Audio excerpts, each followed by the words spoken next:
오늘은 편견을 넘어 겸손함으로 라는 제목으로 같이 말씀 나누도록 하겠습니다.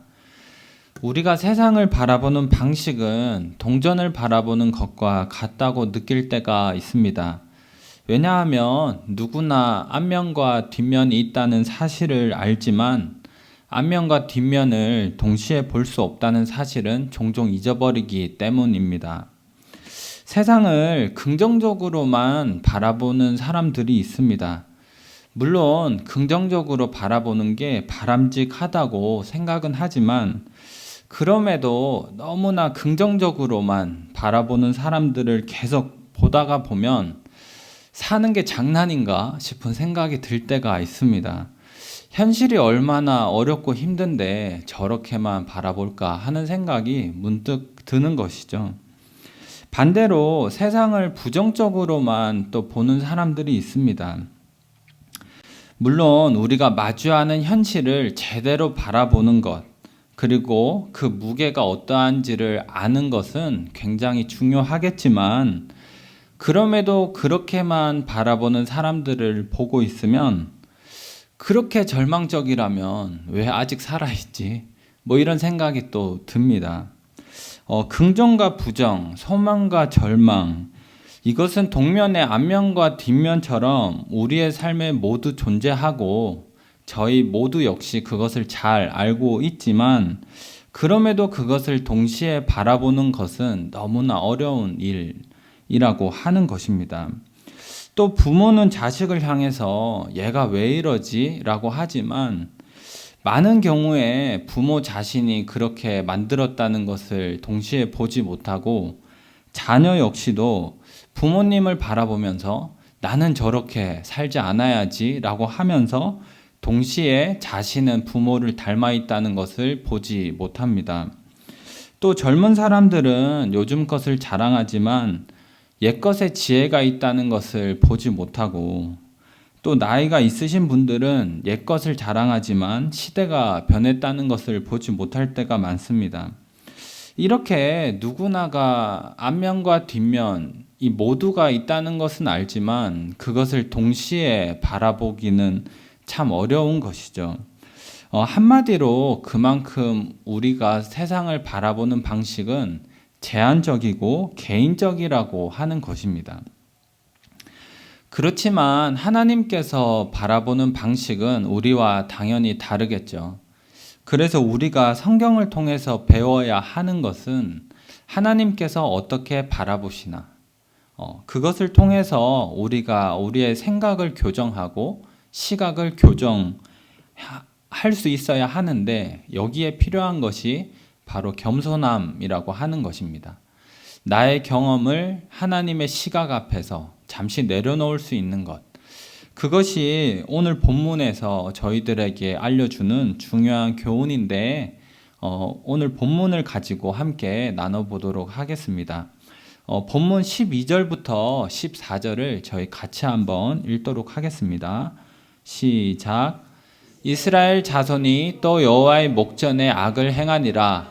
이스라엘 자손이 여호와의 목전에 악을 행함으로 여호와께서 모압 왕 에글론을 강성하게 하사 그들을 대적하게 하심에 에글론이 암몬과 아말렉 자손들을 모아 가지고 와서 이스라엘을 쳐서 종려나무 성읍을 점령한지라.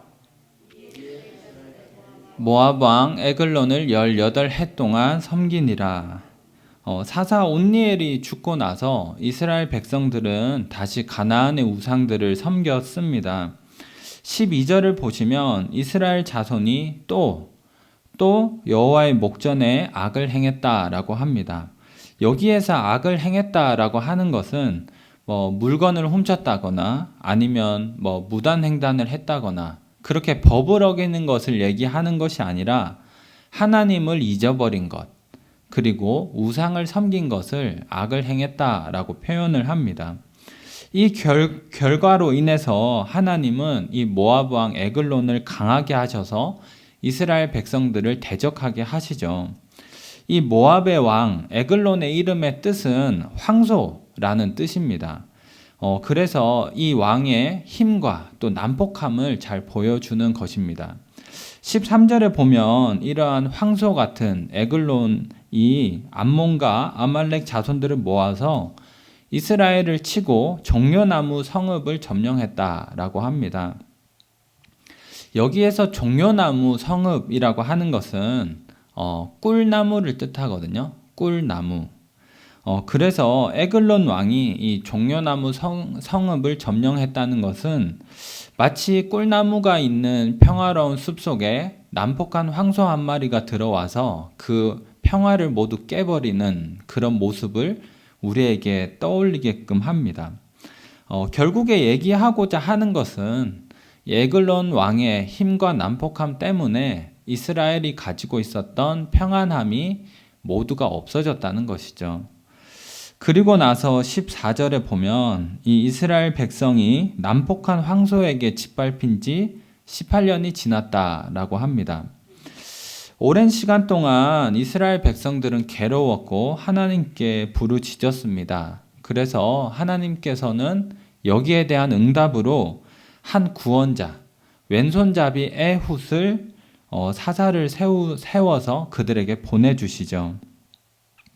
저희 15절 말씀을 같이 한번 읽도록 하겠습니다. 시작. 이스라엘 자손이 여호와께 부르짖음에 여호와께서 그들을 위하여 한 구원자를 세우셨으니 그는 곧 베냐민 사람 게라의 아들 왼손잡이 에훗이라. 이스라엘 자손이 그를 통하여 모압 왕 에글론에게 공물을 바칠 때에 하나님께서 사사를 한 명 세웠는데 이 에훗을 세웠는데 이 에훗을 설명하는 단어는 이 왼손잡이라고 하는 것입니다. 근데 이 왼손잡이를 문자 그대로 직역을 하면 왼손잡이가 아니라 오른손에 제한이 있는 사람이다 라는 것이 직역을 하는 것입니다. 그러면 이렇게 한번 생각을 해볼 수가 있습니다. 그냥 우리처럼 왼손잡이라고 하면 되지 왜 구태여 오른손에 제한이 있다 이렇게 표현을 할까?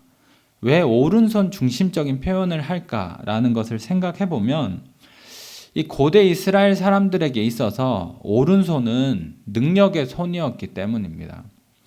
그래서 이사야 41장 10절을 보면 두려워하지 말라 내가 너와 함께 함이라 나는 내 하나님이 됨이라 내가 너를 굳세게 하리라 참으로 너를 도와주리라 나의 의로운 오른손으로 너를 붙들리라.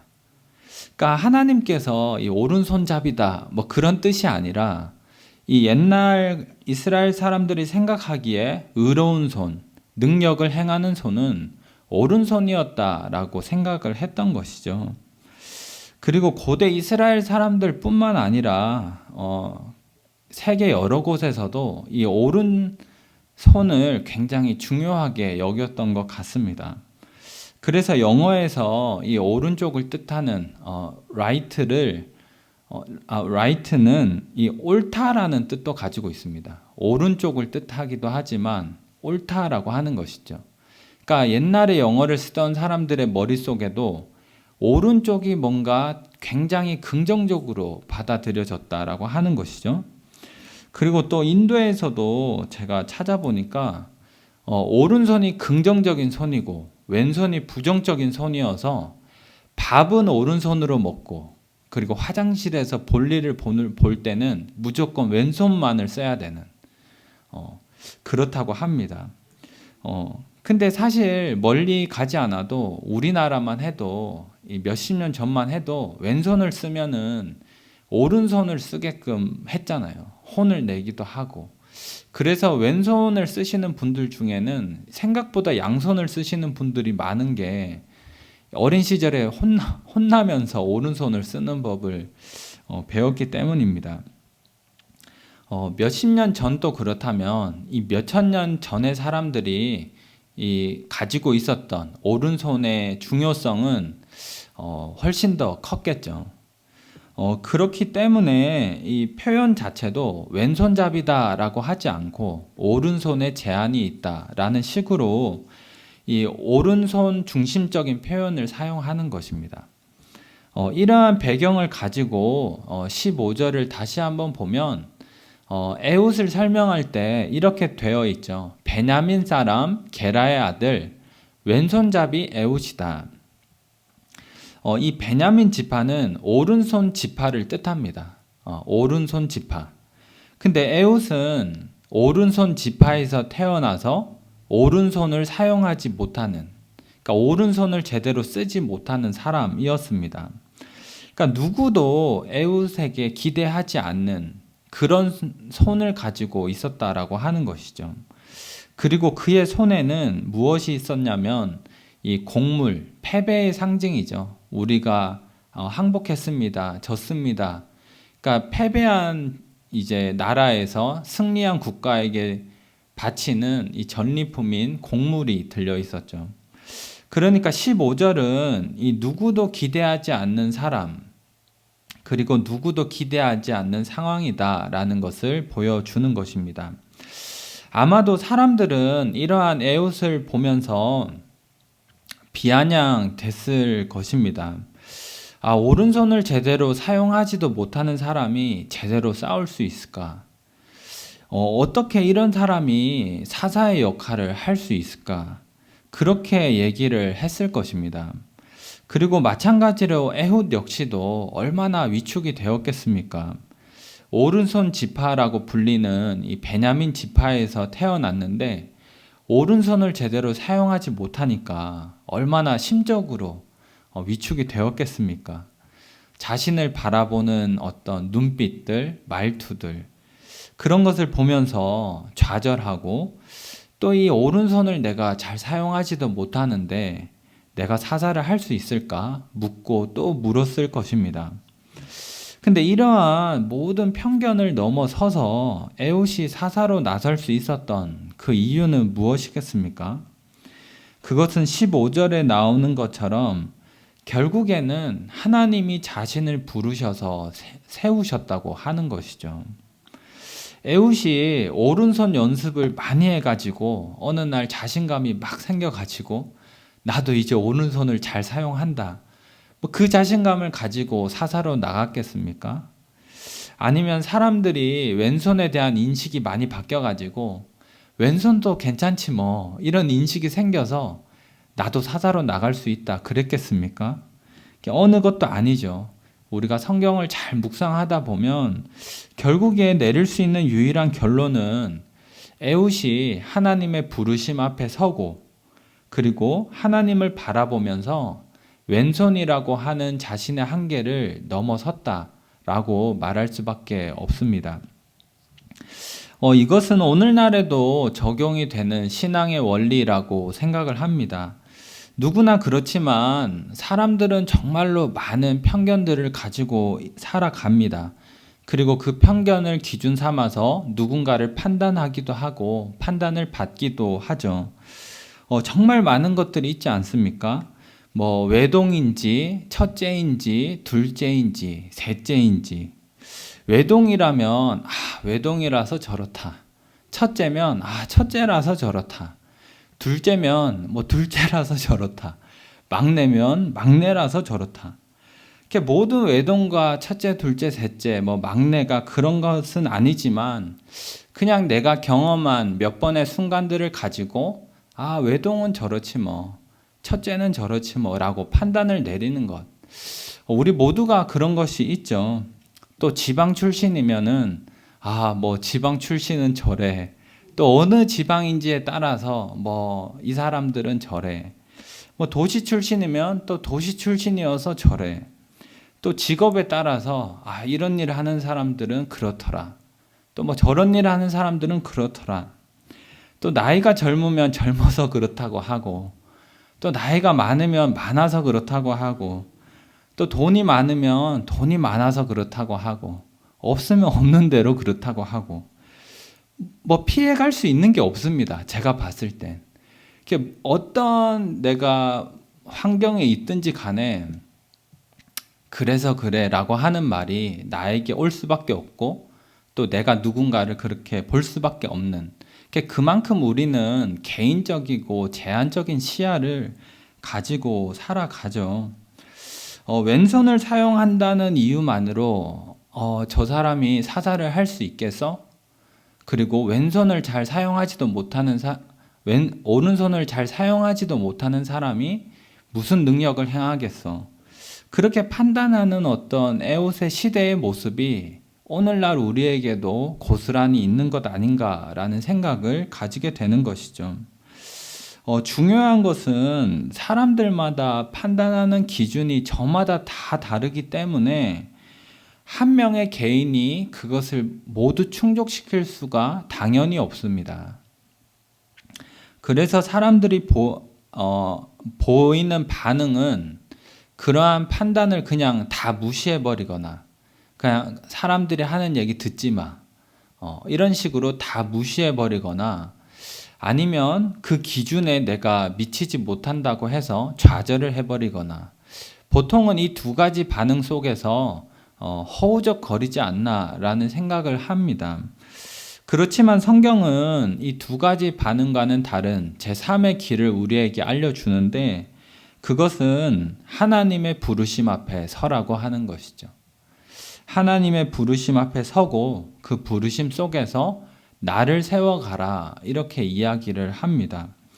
에웃이 사사로 나설 수 있었던 것은 사람들의 그 저마다 다른 모든 기준을 충족해서도 아니고 그리고 사람들의 기준을 무시해서도 아닙니다. 하나님이 나를 부르셨고 내가 거기에 서야 한다는 것. 그것을 통해서 자신이 가지고 있었던 한계, 왼손을 넘어섰다라고 하는 것입니다. 저희들 역시 사람들의 기준을 너무 많이 신경을 쓰기보다는 우리가 하나님 앞에서 어떠해야 하는가, 하나님 앞에서 내 모습이 어떠해야 하고 내가 어떻게 살아가야 하는가를 우리가 중심을 세우면서 그렇게 우리의 자신을 세워나갔으면 좋겠습니다. 여러 가지 기준에 따라서 막 좌절하거나 아니면 당신이 뭔데 날 판단해 뭐 이렇게 싸우거나 그렇게 하지 마시고 우리가 하나님 앞에 겸손히 서서 나 자신을 세워가는 저희 모두가 되기를 바랍니다.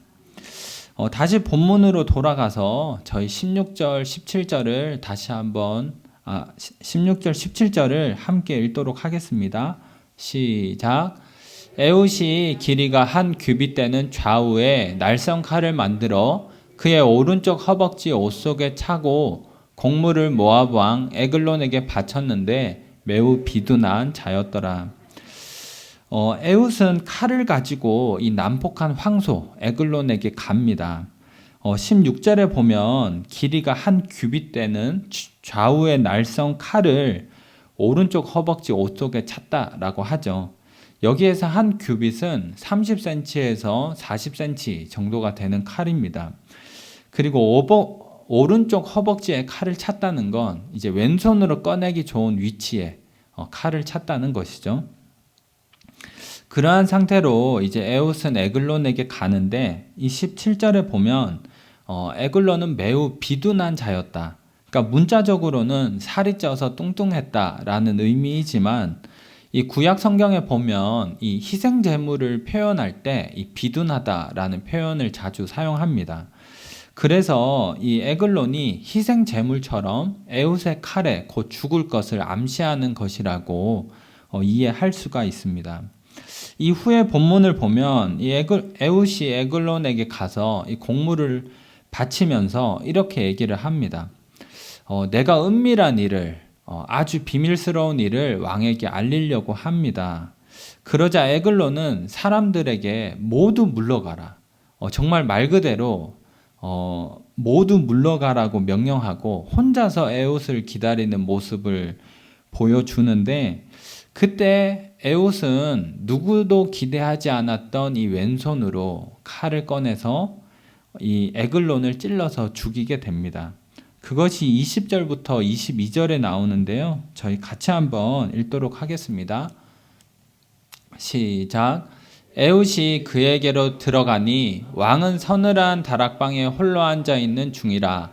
에웃이 이르되 내가 하나님의 명령을 받들어 왕에게 아랠 일이 있나이다 하매 왕이 그의 좌석에서 일어나니 에웃이 왼손을 뻗쳐 그의 오른쪽 허벅지 위에서 칼을 빼어 왕의 몸을 찌르매 칼자루도 나를 따라 들어가서 그 끝이 등 뒤까지 나갔고 그가 칼을 그의 몸에서 빼내지 아니하였으므로 기름이 칼날에 엉겼더라.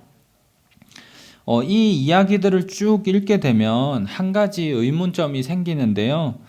어떻게 이 에글론은 아무런 걱정도 없이 에옷을 혼자 오라고 했을까? 자신을 지키는 단 한 명의 군사도 두지 않고 어떻게 모두 물러가라고 했을까?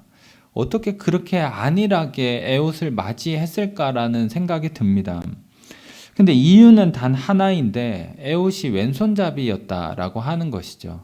오른손에 제한이 있는 사람, 오른손도 못 쓰니 왼손잡이가 무엇을 하겠나라고 하는 그 안일한 생각이 제한된 시각에서 나오는 이 제한된 생각을 가지고 그리고 여기에서 오는 오만함이 결국에 에글론을 죽음에 이르게 했다라고 하는 것입니다. 이후에 에옷은 이스라엘로 가서 하나님의 전쟁을 선포하고 이스라엘의 구원을 가지고 오게 되는데요. 27절과 28절인데 이 부분이 제가 생각할 때는 오늘 본문에서 가장 감동적인 장면입니다. 저 27절, 28절을 같이 한번 읽겠습니다. 시작. 그가 이르러 에브라임 산지에서 나팔을 불매 이스라엘 자손이 산지에서 그를 따라 내려오니 에옷이 앞서가며 그들에게 이르되 나를 따르라. 여호와께서 너희의 원수들인 모압을 너희의 손에 넘겨주셨느니라 하매 무리가 에옷을 따라 내려가 모압 맞은편 요단강 나루를 장악하여 한 사람도 건너지 못하게 하였고 오늘 본문에서 가장 감동적인 부분인데요. 왜 그러냐면 누구도 기대하지 않았던 이 왼손잡이 에웃이 하나님을 바라보면서 편견을 넘어섰고 그리고 이스라엘 무리들 역시 그 하나님의 역사를 바라보면서 에웃을 인정하게 됩니다. 자신들이 편견을 가지고 봤었던 그 에웃을 하나님의 사사로 인정하고 그래서 에웃이 나를 따르라고 할 때 무리가 하나님을 보면서 하나님이 당신의 손을 통해서 우리에게 역사했다는 걸 보면서 자신들의 편견을 넘어서게 되죠. 그래서 이것이 가장 감동적이라고 생각을 합니다. 그리고 이 부분이 우리에게 주는 신앙의 교훈은 이 제한된 시각에서 오는 오만함을 넘어서기 위해서는 결국에 우리가 하나님을 봐야 한다는 것이죠. 하나님이 어떻게 일하시고 하나님이 어떻게 바라보시는가를 그거를 봐야 에웃 자신도 편견을 넘어설 수 있고 에웃을 바라봤던 이스라엘 무리들도 그것을 넘어설 수가 있다라고 하는 것입니다. 결국에 오늘 본문에 따르면 믿음은 무엇을 낳냐면 겸손함을 낳는다라고 생각합니다. 왜냐하면 이런저러한 기준으로 사람들을 너무 쉽게 판단하는 것이 아니라 하나님의 시각으로 누군가를 세상의 편견과는 다르게 바라봐 주고 그리고 한때 내가 무시했던 사람까지도 인정하고 따를 수 있게 만드는 힘, 그것이 믿음에서 오기 때문입니다. 그래서 믿음으로 충만한 사람의 모습을 떠올리라고 하면 저는 겸손한 사람이 아닌가라고 생각을 합니다. 그렇지만 저는 믿음이 연약해가지고 그러지 못할 때가 많았던 것 같습니다. 학교를 다닐 때 같이 공부를 하면서 나보다 되게 별로인 것 같은 친구가 있잖아요. 저만 있는 건 아니죠.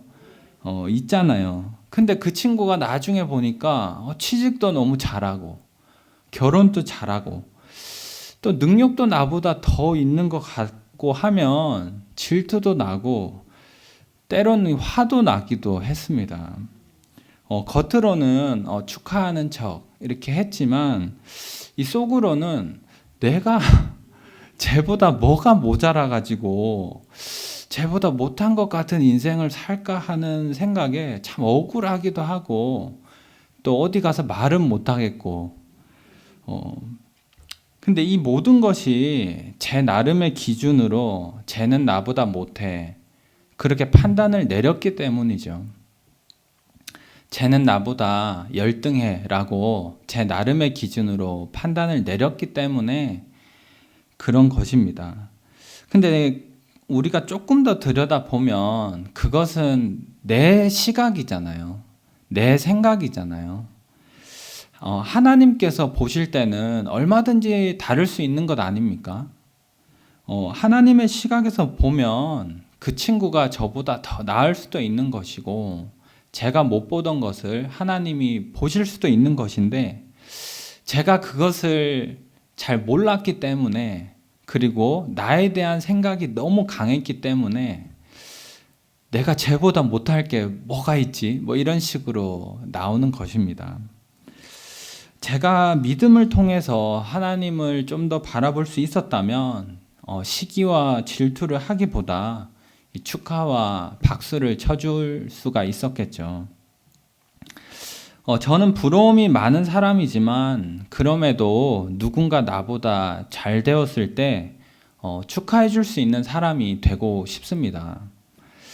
누군가 나보다 성공했을 때 그 성공과 노력을 깎아내리기보다는 그 사람의 노력과 성공에 박수를 쳐주는 사람이 되고 싶은데, 제 생각에서는, 제 시각에서는, 그리고 제가 할 수 있는 힘에서는 참 그것이 가능할까, 그리고 때로는 가능하지 않다라는 생각이 자꾸 찾아옵니다.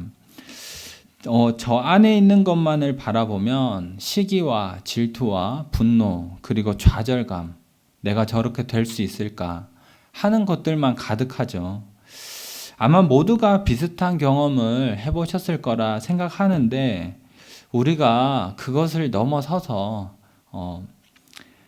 하나님을 바라봄으로써 우리가 겸손하게 하나님이 보실 때는 얼마든지 다를 수 있고, 그리고 또 내 기준이 다가 아니라는 것을 우리가 믿음을 통해서 바라보게 되면 겸손하게 점점 우리의 모습이 빚어져 간다고 생각합니다.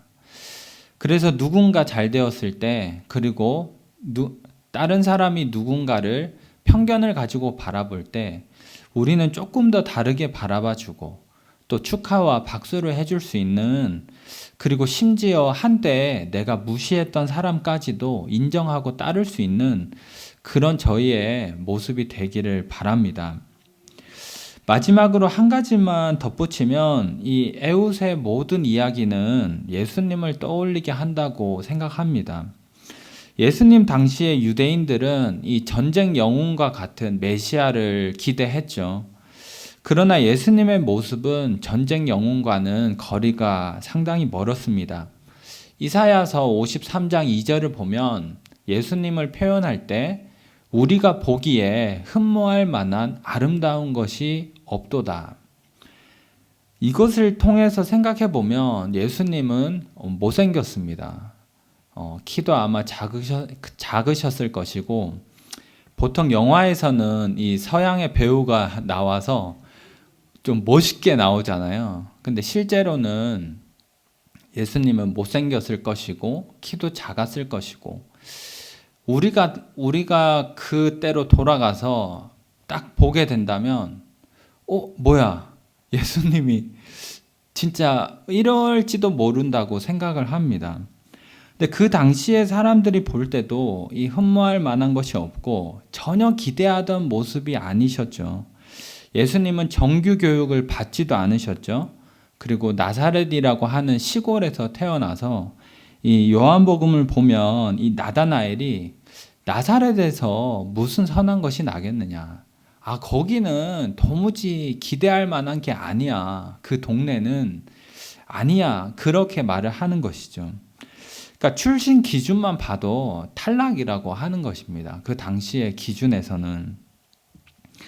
이뿐만 아니라 빌라도가 이 무리들을 가리켜서 예수님에게서 아무런 죄를 찾지 못하겠다고 말할 때 무리들은 십자가에 못 박아야 한다라고 폭동을 일으켰죠.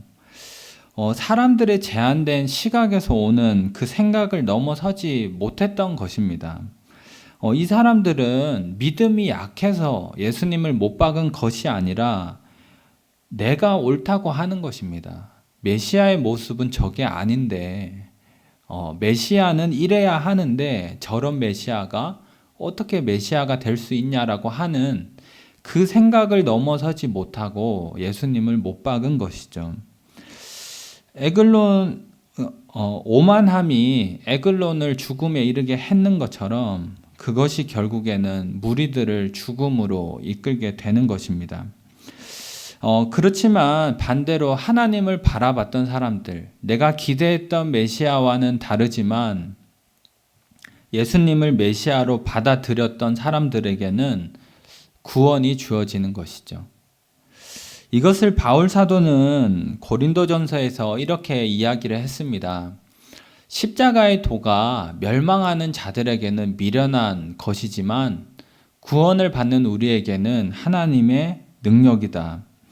십자가를 바라보면서 저렇게 미련한 것이 있을까? 어떻게 십자가에서 죽은 사람을 메시아로 받아들일 수가 있을까? 과학적으로 말이 되지 않는 성경을 어떻게 믿을 수가 있을까? 눈에 보이지도 않는 하나님이 어떻게 기도를 들어주신다고 하실까? 라고 말하는 사람들은 무엇이 되었든지 간에 십자가를 미련한 것으로 보는데 그런 사람들을 바울이 보기에는 멸망하는 자들이라고 하는 것입니다. 나쁜 의도는 아니라 하더라도 내가 이해하지 못하는 진리는 진리가 아니야 라고 단정하는 사람들, 내가 이해하지 못하는 일은 하나님도 못한다고 못 박아버리는 사람들, 그 오만함이 결국에 멸망에 이르게 하는 것이라고 하는 것입니다. 그렇지만 하나님을 바라보면서 나는 이해 못할 수 있지만 하나님은 하실 수 있지 않을까? 나는 경험해보지 못한 것이라고 하더라도 하나님은 가능하시지 않을까? 그렇게 우리가 믿음으로 반응하면서 나의 생각과 경험을 겸손히 내려놓을 수 있는 사람들은 바울은 구원을 받는 사람들이라고 정의를 내리는 것입니다. 그들이 대단해서가 아니라 무슨 큰 일을 해서가 아니라 하나님을 믿을 수 있는, 하나님을 바라볼 수 있는 그 겸손함을 가졌다는 것입니다. 내가 못하면 하나님도 못해 라는 오만함이 아니라 나는 못하더라도 하나님께서는 하실 수 있다라는 그 겸손함, 그것을 가졌기 때문에 구원을 받는 이라고 바울은 정의를 내리는 것입니다.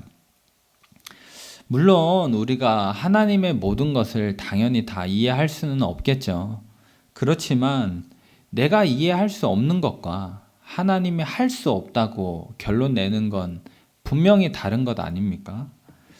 그래서 우리가 겸손하게 하나님 앞에 나아가는 저와 여러분이 되기를 바랍니다. 이제 결론을 맺도록 하겠습니다. 동전에 앞면과 뒷면이 있다는 사실은 누구나 알고 있습니다. 그렇지만 그 앞면과 뒷면을 동시에 바라볼 수 없다는 것은 종종 잊어버리는 사실입니다. 사람은 누구나 자신의 경험, 그리고 자신이 몸담고 있는 사회와 문화 속에서 어쩔 수 없이 그러고 싶어서가 아니라 어쩔 수 없이 개인적이고 제한적인 시야를 가지게 되죠. 누구나 그렇습니다. 근데 그것이 더 지나치면 나의 제한적인 시각이 옳다라고 하는 이 특유의 오만함이 생겨서 누군가를 참 쉽게 판단하고 또 판단을 받는 일들이 우리 속에 있습니다.